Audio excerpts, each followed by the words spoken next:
Welcome to A Sharper Life. I'm your host, Nikki Sharp, a two-time best-selling author, wellness expert, and transformation coach.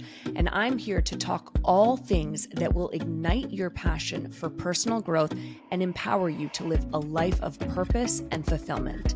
Each week, we dive into topics to help you become your best and most confident self with guests such as Dr. Daniel Amen and Jim Quick, who speak all about enhancing your brain to improving your sex life and confidence in your body, with guests such as Sheila Kelly, who is known as the Body Whisperer, and professional dominatrix Kimmy Inch. From Dr. Tara Swart, the world's leading neuroscientist, to John Gray, the author of Men Are From Mars, Women Are From Venus, A Sharper Life brings you compelling conversations, vulnerable stories and shares from myself, and actionable tips that are guaranteed to help you transform your life.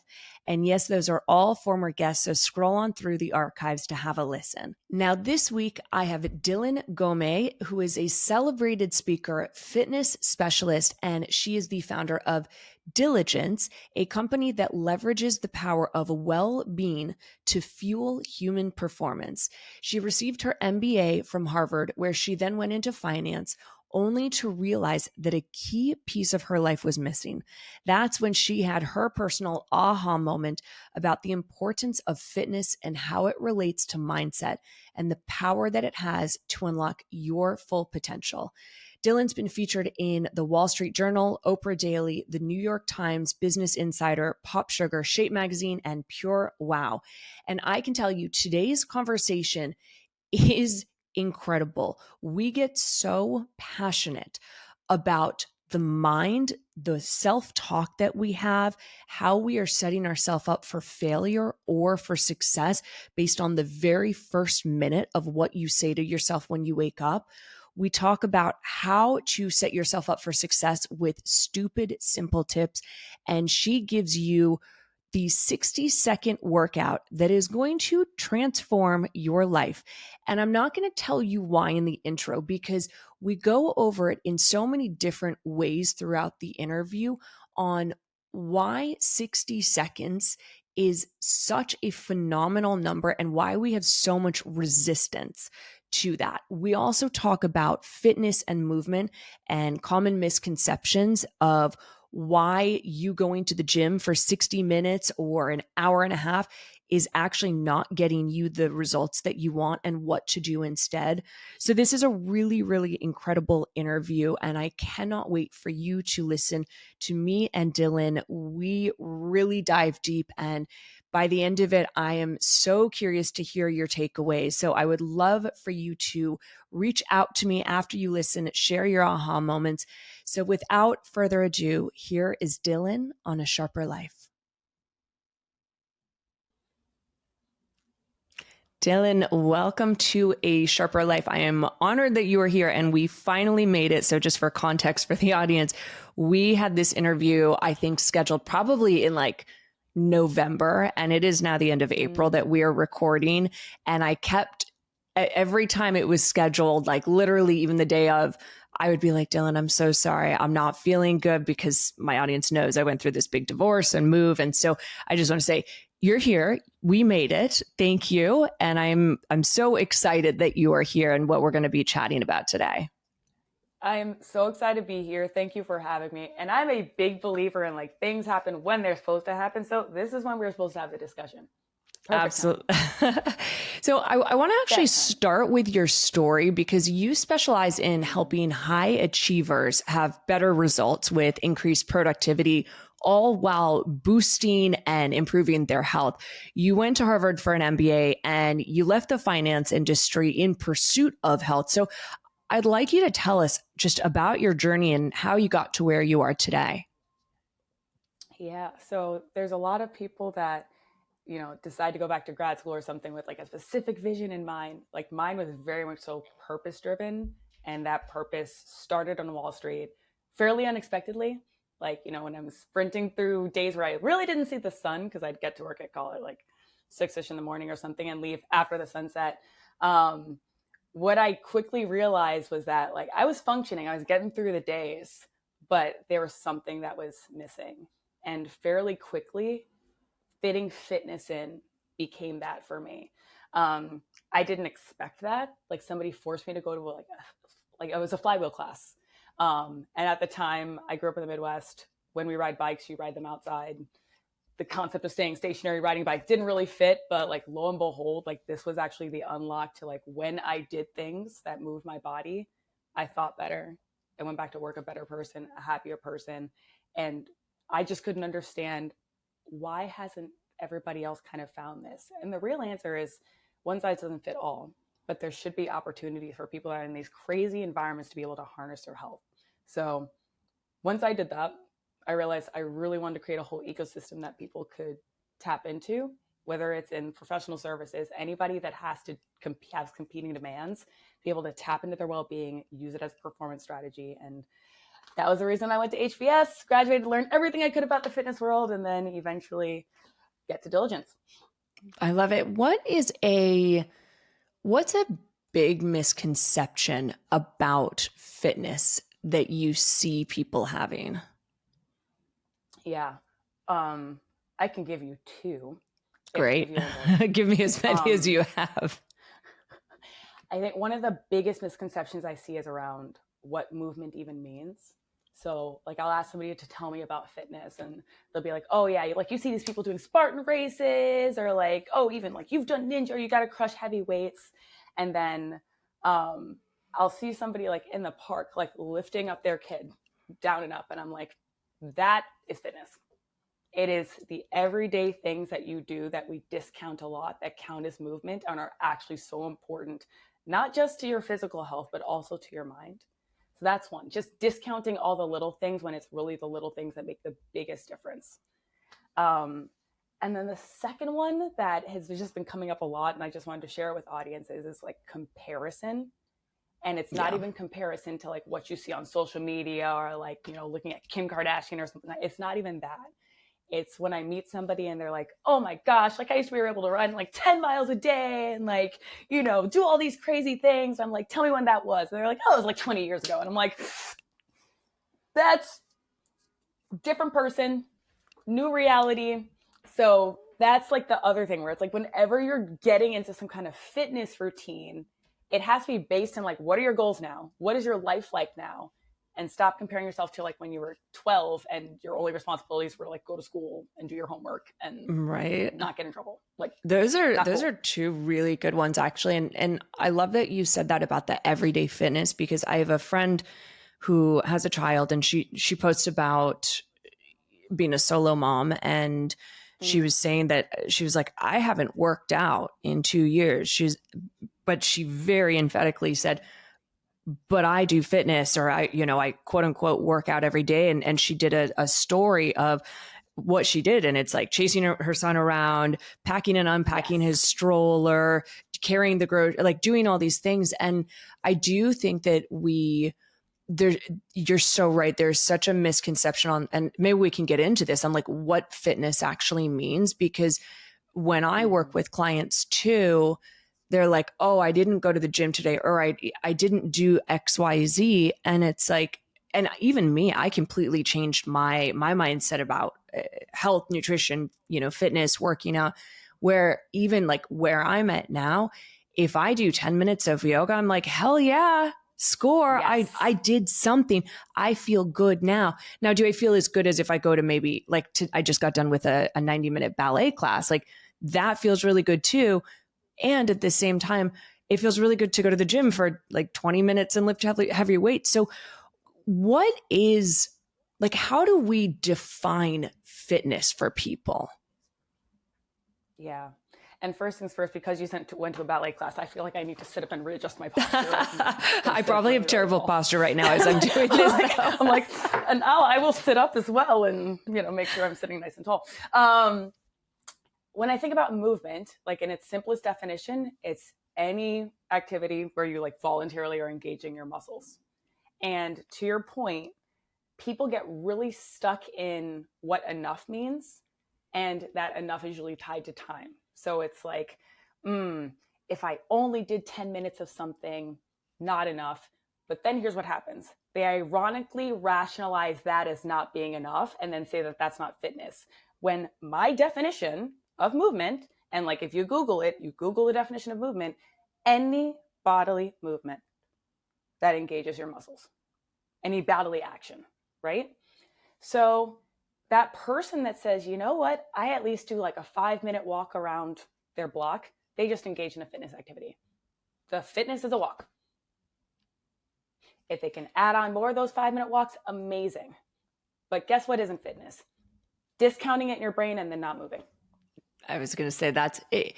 You're so spot on. And I know everyone listening right now, like I've done that in the past too. And I know every single person has done that where it's like, oh, I only did 15 minutes.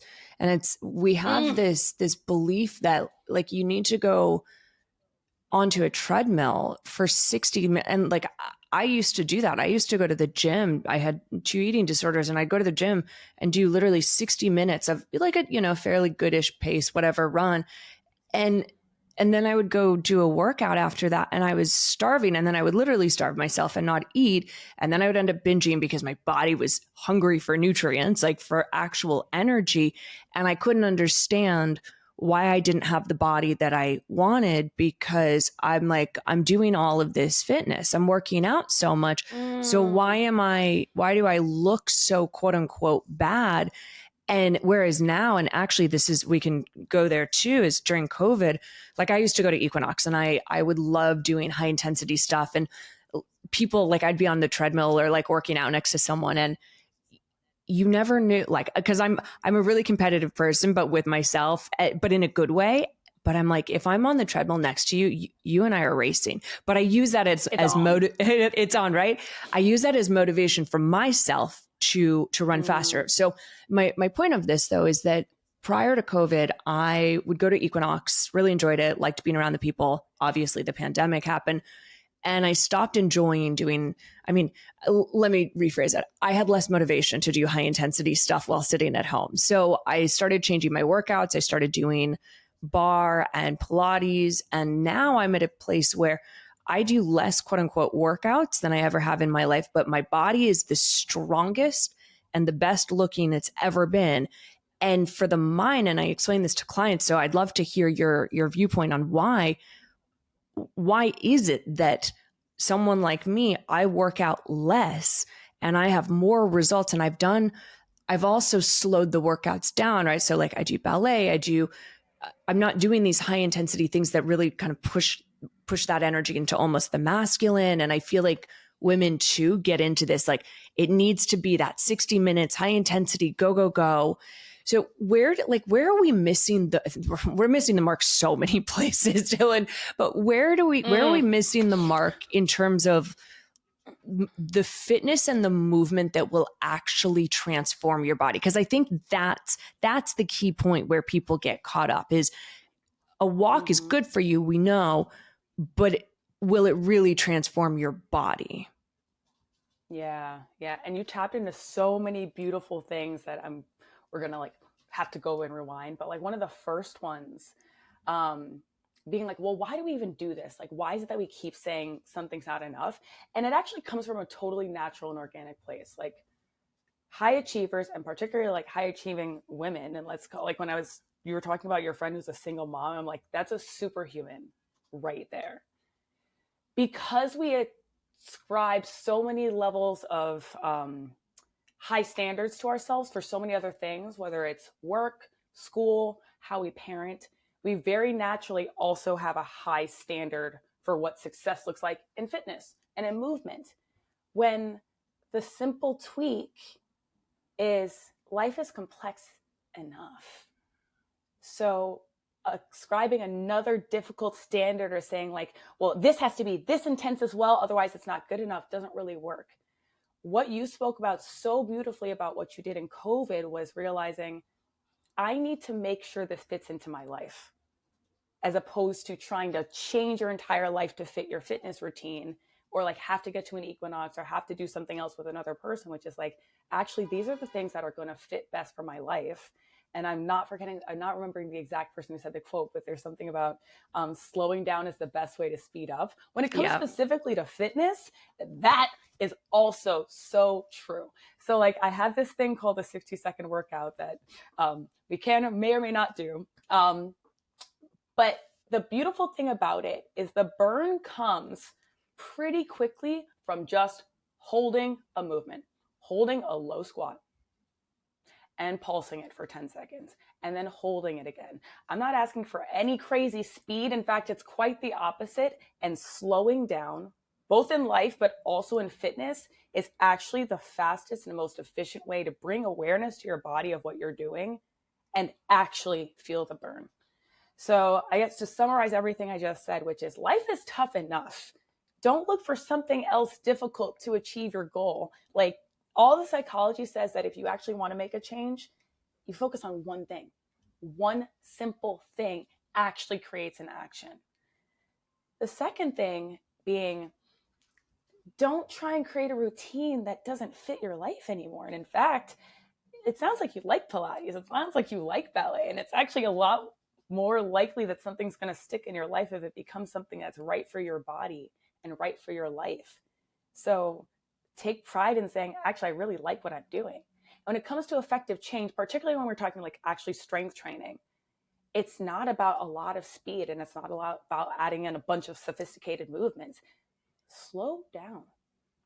Like, don't even focus on crazy rep counts. Focus on doing things with intention and correct form, because when you do, you're not only doing something correctly, which allows your body to say, okay, we're actually focused on change. But when you pause, you'll feel the burn.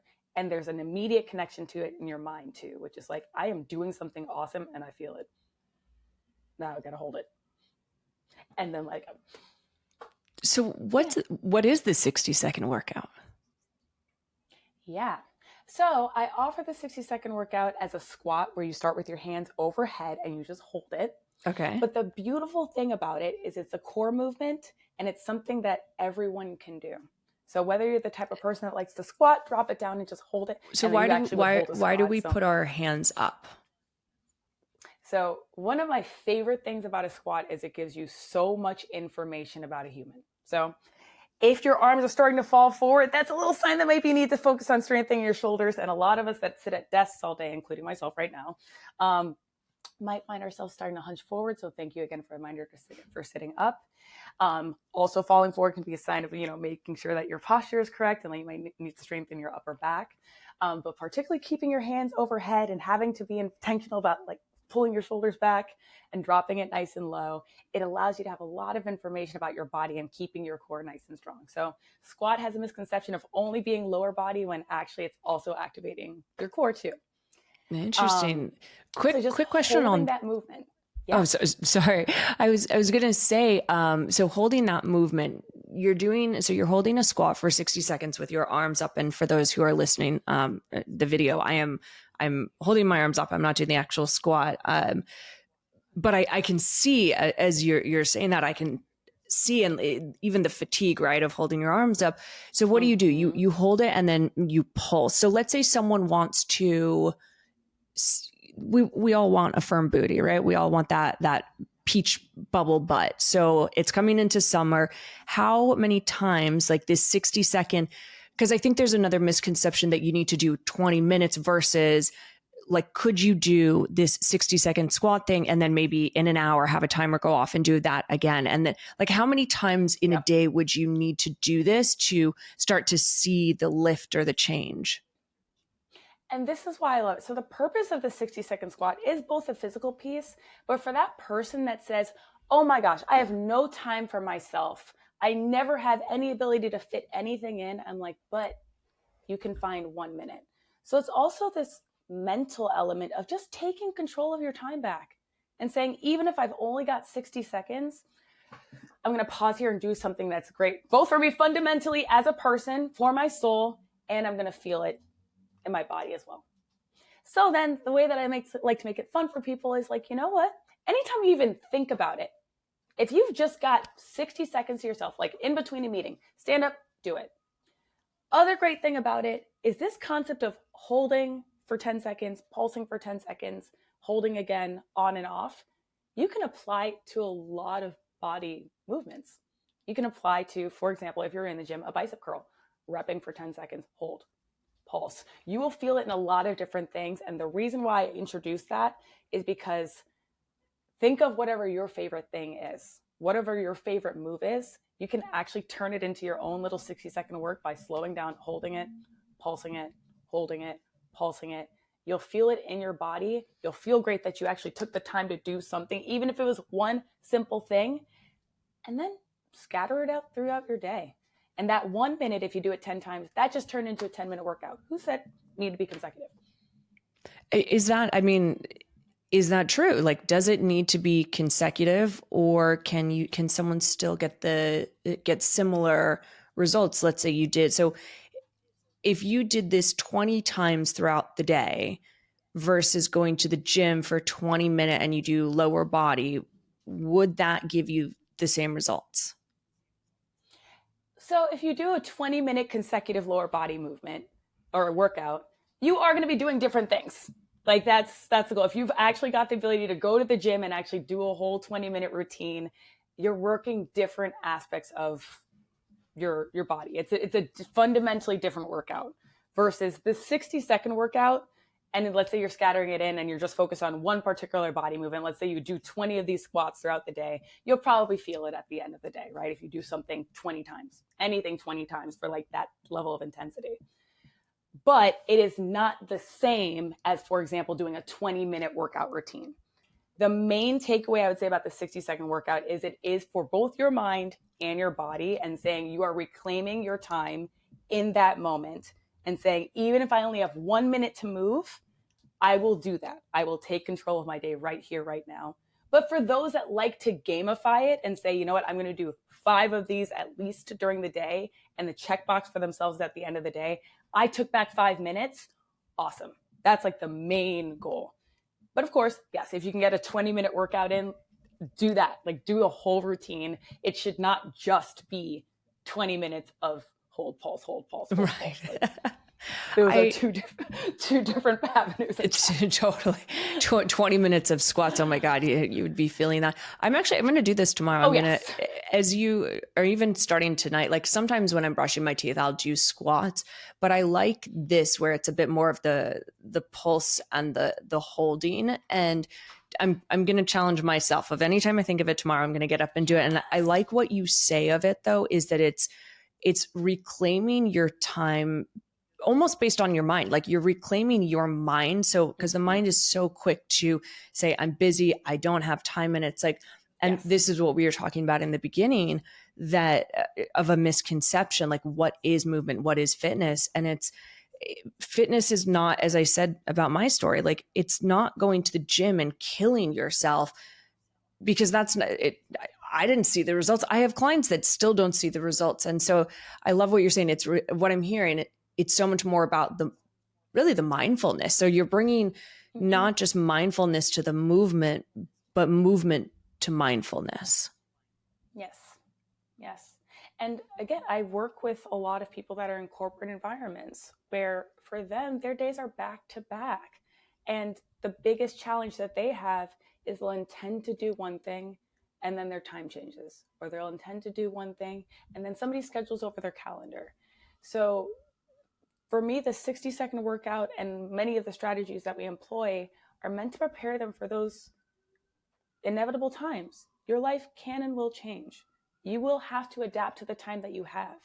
And as opposed to giving up, this is how you get to tap into your resilience. This is how you get to say life may change. That is inevitable, but I can overcome that and I can be adaptive and I am still like in total control of my power. I love it. I'd like to actually talk about that wellness in the corporate world. So I've created my own career. I'm at home all day, which, has its pros and cons too, because I have to be very, very self-motivated to do things. And there are some days where I wake up and my brain is like, okay, we got to just jump into work and do things. And it's like, no, you can afford some time to go work out or do your thing, Nikki. So I'm always doing self-negotiation, talking with myself about these little negotiations throughout the day. But in corporate America, wellness has become, a huge thing because the statistics are through the roof of people, especially after COVID, like people gaining weight and just diabetes and cancers and all of these things that are preventable. So what are your recommendations for someone who is in the corporate world who, doesn't have a lot of time? And okay, so now we've introduced the 60-second workout, the squats. What else would you say for that person? Yeah. And I think, though, one more thing that I want to add in to your point of just the concerns around the numbers is cardiovascular disease, which continues to be the leading cause of death. And the amount of money that we spend treating the symptoms of cardiovascular disease in the US alone, I think, is over $200 billion. Crazy. And the fact that lifestyle factors such as movement, nutrition, getting good sleep can prevent cardiovascular disease is why I think it's part of the workplace discussion, why it matters that your your workforce is healthy, because they can be productive for themselves, for their companies, for as long as possible. Like, that is what a healthy workforce means. Not just that those bodies are there, but those bodies are there, healthy, productive, and well. The other thing that I'd add is, like, corporate wellness is the word that is used. I like to use the word well-being, well-being. You want your people to be mentally healthy and physically healthy. And to that person that is thinking, I've got absolutely no time, I'm sprinting back to back to back, I need to get ready for this meeting. Well, I always remind people, you know what? It's not a fluke that you feel better when you stand up. Like, you're giving your brain oxygen, you're increasing your blood flow. And that actually boosts cognition. So if you want to help yourself to think better when you're making a tough decision, not a fluke that standing up is helping you to think better. So really? Even simple things like that, even just simply, like, your brain needs oxygen to operate. Movement stimulates your need to breathe and your blood flow. So, like, it's very interesting because we, like, think a lot about, like, athletes. Like, we think about, think about a Simone Biles, or, think about Serena Williams. Like, these are people who are amazing at what they do. We talk about all their physical accomplishments, but at the same time, we also mention, like, hey, this person is, like, so resilient. They are so focused. They were in the game. It's because the movement and the mind, they go hand in hand. For everyone else, it's the same thing for us too. It may not be that we have to go, like, win a Grand Slam tournament, but, like, movement can help us to think better. So it's, yes, feel great for yourself and to be as healthy as possible for your loved ones. But that mind-body connection is a real thing. Like, if you need to make a decision, it couldn't hurt to just stand up and walk back and forth and think about it too. That's really interesting you say that, because I see people, high achievers, quite often, and I do this I actually just realized I do this too when I'm on client calls. I will walk back and forth and up and down my stairs, and I'm not even thinking about it, but sitting in one place feels, I don't know. I just naturally get up and I start moving around, and then I'll find myself sitting, and then I'm like, no, that doesn't feel. And so that's really, really interesting that you're saying that. So is that because you're saying I think better from that? Mm-hmm. Just getting up and giving your brain a little oxygen boost, like getting your blood flow circulating, changing your state, literally changing your physical state is changing the way that you're able to think. A lot of times I'll tell people, like, after you write a long email and maybe you don't have time to have somebody else read it over, change your state and you can be your best second reader. Get up, do a quick lap, take a seat, read it with a fresh pair of eyes, even if it's your own. Even that simple act can be so powerful. And then the other thing is just like really that for me that I like really like driving home is there's a lot of acknowledgement of this. A lot of people will say, you know what, I do feel better. It's like, oh, I just did this and I do feel better. And a lot of the work that I actually wind up having to do is like connect the outcome to why it's a priority. So if you know that you're going to think better, you're actually going to waste less time toiling, just sitting there. If you know, I need to give myself a second opinion, I'm going to finish this, stand up, go get a drink of water, habit stack it. I'm a huge fan of Atomic Habits by James Clear. Habit stack it, which is like, I'm going to write this email right before I go to the bathroom or go get a drink of water. So that way, good. You can say you weren't just taking the walk for kicks and giggles. You have another reason to do it, but you're actually kind of creating a strategy along the way too, which is like, whenever I have to finish, a deck, after I finish the first draft of my deck, that's when I'm going to go refill my water bottle. After I refill the water bottle, I'm sitting down again to do pass number 2. Somehow that as a strategy feels better. Ultimately, I don't care as long as it works. As long as like, if it makes you feel better, great. And it works, even better. Mission accomplished. That's the goal. I am a huge fan of habit stacking, and I'll give a few examples of how I do it. So for those listening, if you haven't tried it, habit stacking, and Dylan, I'd love to know if you have a different answer than this, but for me, habit stacking is trying to do a few healthy things at the same time or kind of as close as possible to maximize results, minimize my time. Would you say that's what habit stacking is?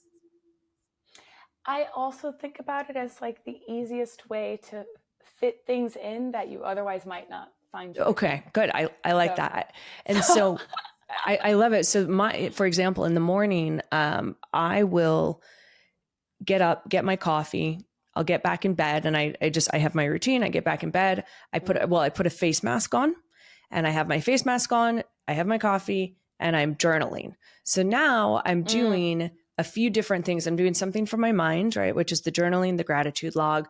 I'm doing something for my skin. And I've actually found that a lot of women love doing skincare at night. And they do, for me, I can get myself to do all of the things in the morning while I'm kind of doing other things. I also love to do, and this has become a complete habit and I'm obsessed with it, where I do 15 minutes or about 14 minutes. And the reason I know it's always around 14 minutes is because I go to YouTube and I just have Abraham Hicks. And so for anyone listening, if you don't know who Abraham Hicks is, she talks a lot about spirituality and channels beings or something from somewhere else. But her stuff is just absolutely incredible. And I'll just, whatever one is there, I put it on. It's 14 minutes long.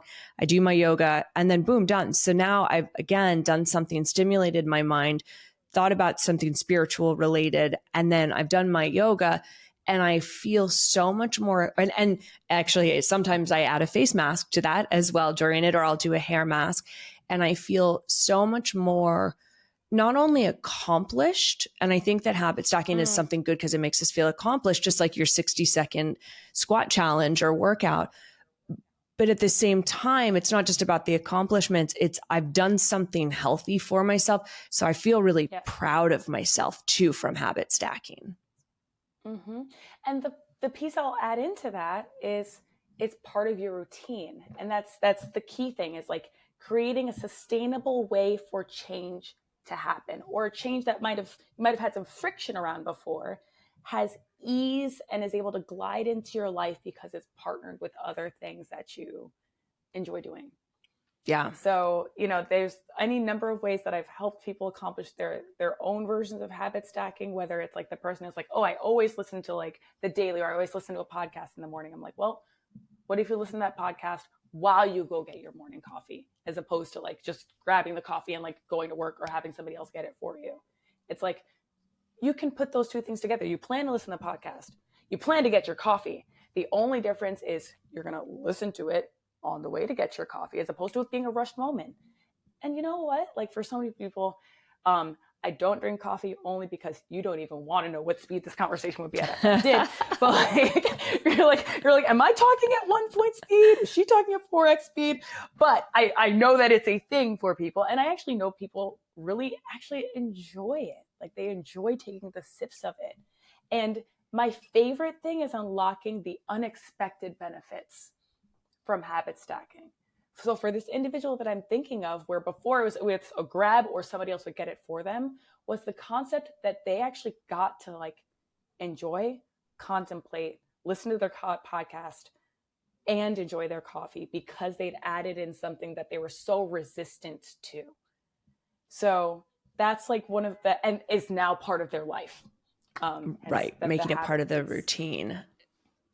And it fits into their life. Like that's the most beautiful thing about it, which is it's like, this is going to sound so dated, but it's like taking a CD and like inputting it into your computer, but nobody who is like below the age of, I don't even know. I was going to say, like, I remember CDs, but I don't know when they left, but yes, I like the analogy so far. So you can keep running with it.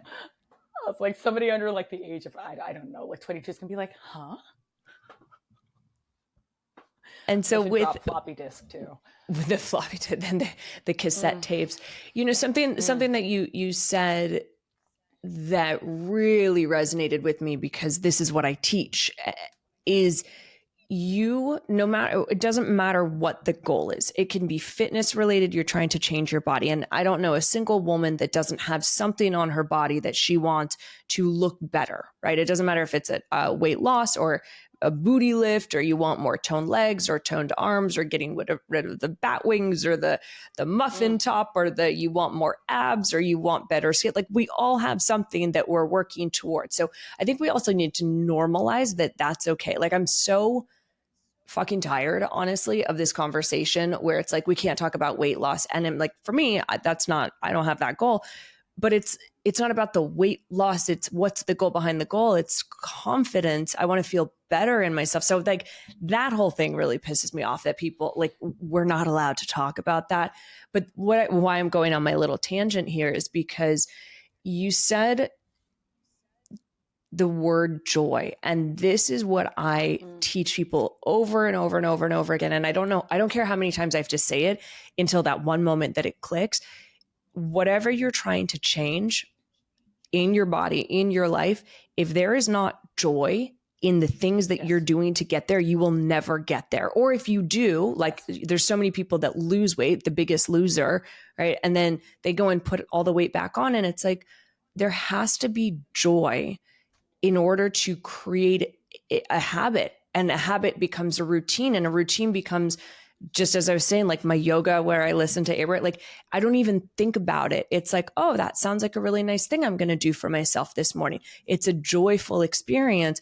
Therefore I get the benefits of the movement, of the mindset. And so is that correct? I feel like we're on the same page here about the joy, and that it really needs to be something that you enjoy doing. Otherwise it's not going to stick. 100%. And it has to be, so like for me, the way I define like joy versus happiness is like, happiness is fleeting, right? Like you can be happy or sad one day, like that's a state that can totally shift. Joy is something that's literally like innate. It is the true why. So even your point about weight loss or insert any other change, like I keep asking, why is this important to you? Because if it's not here, it's not going to happen. It's not going to stick. It's not going to bring you the true satisfaction that you want. And when people are like, look, Dylan, you could just be like working corporate or doing any like or old normal, like 8 to 8 or 9 to 5 or insert whatever the hours are since post-COVID. I do this because I see so many people that are just like surviving, and they think that's the way we're supposed to exist in this world. That is not the way we are supposed to exist. Amen. In constant survival mode, in constant fight or flight. We're in this world to thrive. And what I have discovered, and I know you have through the people whose lives you change, it's like these incremental tweaks that if you connect it to your why, then you unlock that difference between survival and thriving. then you both get to sprint super hard at life, do all of your things, travel, work hard, enjoy time with your people, and live well. These two things should not be a conflict with each other. And we've become a society that thinks like, you're not successful, you're not doing enough if you're feeling joy in it. No, absolutely not.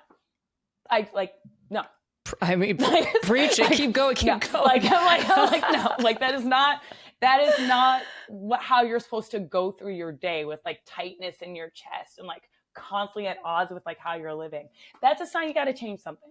And it's honestly, so many times people feel like it's a big leap, like a big revolution. And it's like, then you're looking too far from yourself.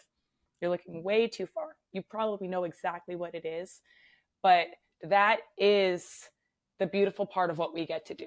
It can be really hard to straighten the back of your own hair. Yeah. I could not. I was just saying, I couldn't agree more on that. Of like, we as a society, and more so because I now live in London. I've lived in London on and off for 11 years. I've lived in Paris. I've lived all over the world. I most recently left Miami, and I just last week went back to New York. And it was so interesting when I left Miami and I moved here. I mean, for multiple reasons, but also just it's a different culture. It's not this like frenetic, busy, must go, go, go. And I feel like we're working ourselves to our deathbeds in America. And my nervous system has calmed down so much since being here. I'm a hard worker. I always have been. I love what I do. As you talked about, Dylan, like the why, I have my why. And the why is so important for anyone trying to make a change in their life. And it's so fascinating though. Like I was back in New York last week. I couldn't wait to get out of there. It was so frenetic. It was so busy, so go, go, go. Every single one of my clients in the US right now, every single one of them is telling me, I feel like I'm in a river that's just flowing. I don't have time. My time's running out. I'm so busy. Like, we're in Q2 now. And I have one client who in January, she was like, no, this is my really busy month. And it was. January is for her company a really, really busy month. Then February came and we're working and she's like, really busy. I don't understand. I'm quite stressed out. March came, now in April. And I finally said, honey, we got to figure something out here. We got to talk about this, because it clearly wasn't just that it was the company being busy in January, and it wasn't that it was just, busy in February. And so I think it's multifaceted, but just as you're saying, Dylan, that we need to know our why we need to know our goal, what our goal is. We need to know our why, the why behind the goal. And then as I'm kind of repeating things you've said to me, just back to you, is that we then need to make it's what I call make it stupid simple. So your 60-second thing is like, that's stupid simple. And if you can't do that, then you're not going to be able to succeed at the thing that you want. And so that's where the why comes in. But so am I getting all of those correct of what you've said so far? You're totally getting it right. And like the thing that you're like echoing is like, sorry, it's going to get a little tender for just like a second, which is people are sprinting so hard right now with the assumption of time as well. And I'll come back to like this concept of like cardiovascular disease and the sheer idea that when you take care of yourself, particularly with lifestyle factors, that's going to help you to elongate your health span. Not just how long you live, how long you are able to enjoy your life as you are, with full mobility, autonomy. And it's probably not just for work, not just for doing whatever was happening in January, which was definitely very important, but it could be seeing your friends, being able to go to the class that you like, the Pilates class that you like, not having any assistance for the things that you need well into your 70s and 80s. And I wish that we could pretend that these were like anomalies, but we actually see a bunch of these people in society. And the thing that they will tell you is they took care of themselves. Like I'm sorry, like one of my favorite ones is like Dolly Parton, who's rocking a cheerleading costume at 77 on a stage, just released her album. And I'm sure like we could talk about the work part piece, but you know she's living her best life. So for all the people that are working so hard right now, it is that thing. What's like that one stupid, simple thing where like no matter how busy you are, you're reminding yourself, what is this for? It's actually so that way when you're in your 60s, your 70s, your 80s, however long that you can live, you don't have to slow down.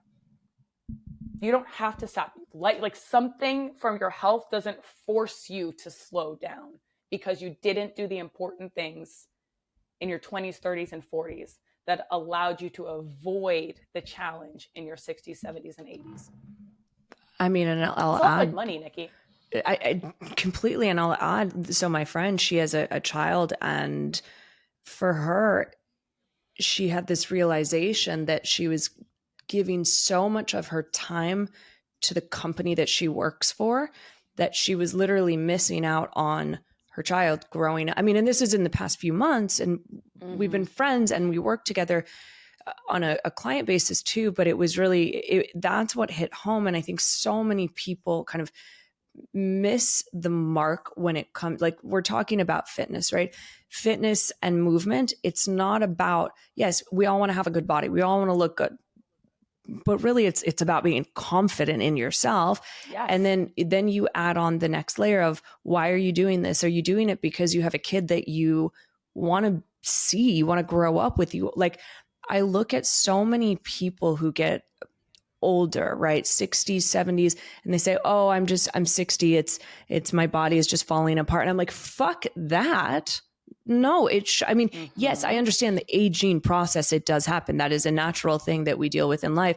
And how's your mindset? Because right now I can tell you your mindset is already creating a lot of the problems there. Like, and it makes me so sad that we're in this place, but I also love having conversations like these where, and I want to reiterate this to everyone listening. I really, really want to reiterate this from what Dilan said of make it simple, stop with the excuses, do the 60-second squat, like just do it. Just fucking do it, honestly. And I say that because it's like, we all have excuses. We all have things that happen. And then it goes back to, right? Like, and I really like, you can tell I'm passionate about this because you're bringing it out of me, Dylan. I'm like, because we're on such the same wavelength that it's like, everyone deserves to live a high quality standard of life. But I think we've gotten so backwards on what a high quality means. And people think the high quality standard is, I'm going to work. Like the amount of people that I work with that are like, oh, I don't sleep. I'm like, why not? And they wake up and they feel like shit. And they're like, oh, well, because my kid's in this. And oh, I was doing emails until 11. And I'm like, okay, can we take a break? Can we stand up? As Dylan said, can we stand up to take a breath to get some new perspective? And like be willing to like just challenge this assertion where like I always have somebody that'll come up to me after like a workshop or a seminar and be like, well, you know what? I get by just fine on 4 or 5. And I won't even jump to the 8 or 9. I'll say like, okay, but I want you to tell me what it feels like on 6 or 7. Just tell me. I was like, I'm sure you think that you're getting by on 4 or 5, but like, it's not just about the 6 or 7 in of itself. But it's like, oh, if you're getting more sleep, then that means during the day, you're more effective at what you have to get done, which actually enables your ability to go to bed or sneak in a workout before you go to bed more easily. And that's what that 1 or 2 hours does. Like the investment of the extra 1 or 2 hours is unlocking so much more capacity for you. So stop thinking that what you're doing is the way it has to be. Like experiment a little. Like don't be so rigid in it. And like, the other thing that like comes to mind is like, one of my favorite things to do is I love a good BuzzFeed list. I love those BuzzFeed lists that are like, what are the things that people wish that they knew, like, you know, later on, or like 60-year-olds talk about what they wish that they knew in their 20s or their 30s. And here are the things that invariably come up. Things like money. They'll say like, oh, I wished I'd known to save earlier on in my 20s or my 30s. I wish that I'd put as much into my 401k as possible. Things like that. They're also about health. Health is the same way. All those things that if you'd put a little bit into it along the way, as you were sprinting. Because and I think you and I are pretty much saying the same thing. We're not saying don't work hard. We're saying these two things can go hand in hand. And if you're strategic about how you start your day, about how you start your routine, about how you habit stack, it's going to unlock your capacity to sprint just as hard, if not harder, for a longer period of time. Yeah. If you're willing to try one little tweak, just try the tweak first. And if it doesn't work, cool, we'll find another one. But I feel pretty darn confident that I've yet to meet a single person that goes, man, I invested in my health and it's the worst thing I've ever done. It's the worst investment I've ever made. Oh. Yeah, eating healthy. I would love to meet that person. I know, right? Oh, God. Please, if that is you, please DM or tweet us or whatever. Like, I want to know if that's really you, that you're like, I ate, like I'm doing my 5-day detox right now. And this is why I'm so, like, I resonate so much with what you're saying, but also I understand where everyone typically is. Like anyone listening where they're like, I don't have time. The amount of excuses that I have had, and I'm really honest with myself, the amount of excuses that I have had over the last 6 months of why I couldn't do my detox, even though I'm doing it now, day 3, and I'm like, oh my God, I feel so good. So great. I'm waking up with that. I mean, and I'm like, I forget how easy this detox program is that I wrote. And I'm like, I think that's the key too, though, is we have to be realistic with ourselves of where we're making excuses on why we can't do the thing. Because let me tell you, going through a divorce, going through an international move, living out of Airbnbs, moving, and then, getting my place started, I had a lot of legitimate things going on. Yes. And I also was making excuses as to why I couldn't do certain things. And I realized, and we were talking about this off camera right before we started, that why we're finally doing this interview after me pushing it so many times was there was an actuality. There was a reality that I was not feeling good. And I wanted to, just as we were talking about joy, I wanted to be in a state of joy to do this interview. And at the same time, I went to Mexico, I went to New York, right? I came back and I sat down and I had a nice little conversation with myself. And I decided that I was going to end my pity party. And I was like, all right, you've had your pity party.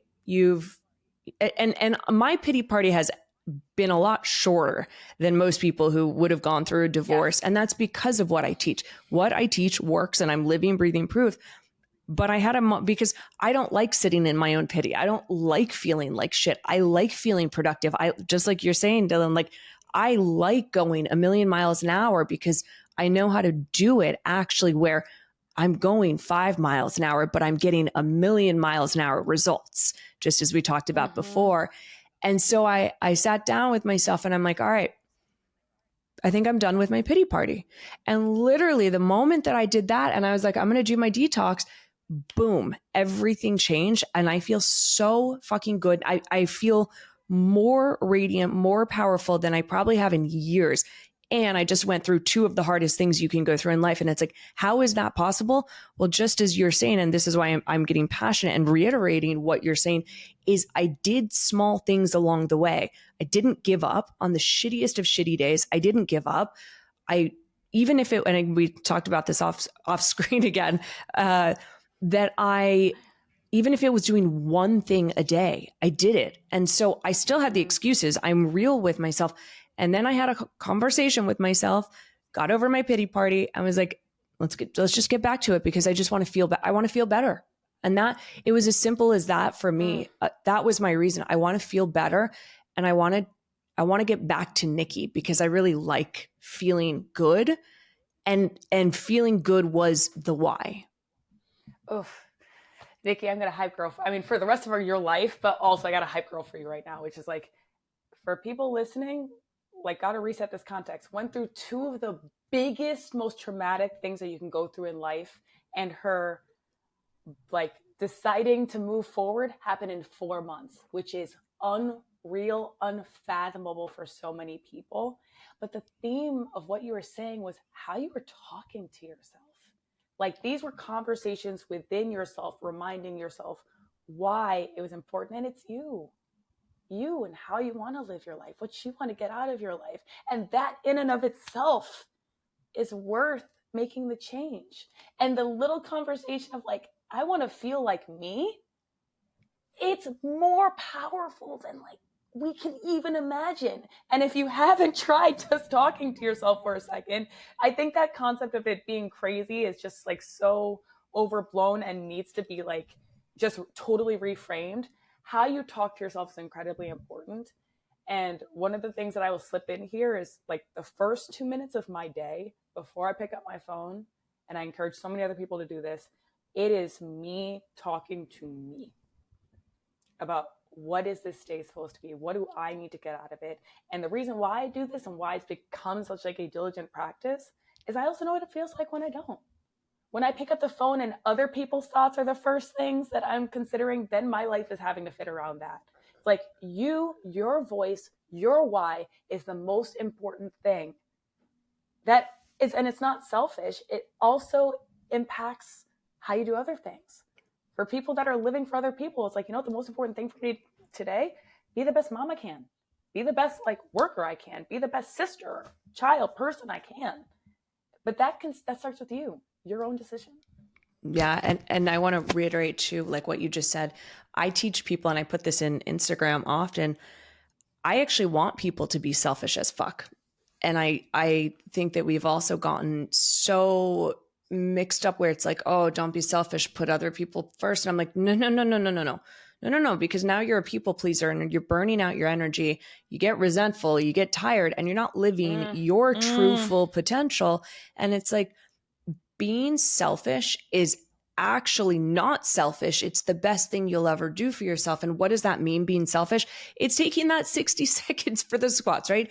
It's not looking at your phone and doing that for you. It's me doing my yoga or whatever, it's being selfish, in my view, is doing things that make you the best version of you so you can show up as that best version to other people. Because if you're trying to be a pleaser to everyone else and make sure everyone else is okay, but your cup is empty, like it's no go. That's why our conversation today is so important.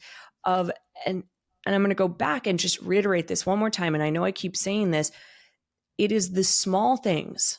It is not the big grandiose, get your ass to the gym 6 days a week for an hour, because what happens is then we go into that all or nothing mentality and, oh, I missed a day. Well, shit, fuck it. I'm going to go eat everything. And it's like, no, go do the walk, listen to the podcast, go do the 15 minutes. You like put on. So the other thing that I started doing, Dylan, when, during my divorce, when I knew I was going through it, like when I had officially decided I was ending the marriage, I was like, okay, this is the time when I need to and I even want to highlight the words that we use, because we all talk to ourselves. We are all talking to ourselves all day long. The question is, we're not always nice. Yeah, exactly. To ourselves, but we're talking. Yeah. And so the question is, how are you talking to yourself? And so that's like a little reframe too that we're saying. But I decided that I wanted to really start learning more about finances, because my ex-husband was in finance, is in finance. So I kind of I trusted him, right? And now I was going out of this marriage and being like, okay, this is your opportunity. This is your chance. You're scared as fuck. So let's do it. Let's jump into it. And so what I would do, talking about the habit stacking, is I do my face mask, I brush my teeth, I would tidy up at the same time, and I'd put financial podcasts on and financial things on YouTube. And I made it joyful. So now I'm learning about a subject that I'm a little scared about, and it became joyful and fun. And now I'm like, ooh, it's a game. It's fun. So that's the key thing that we've said. And I'm going to say again, and I know you'll have something to probably add, and then we'll wrap up for time's sake, but you have to know your why. You have to know what you want. You have to know your why, and you have to make it joyful and make it stupid simple. Like, those are at least my kind of key takeaways that I think we're on agreement here. 100%. I am just like reiterating at this point, because you couldn't have captured it more beautifully.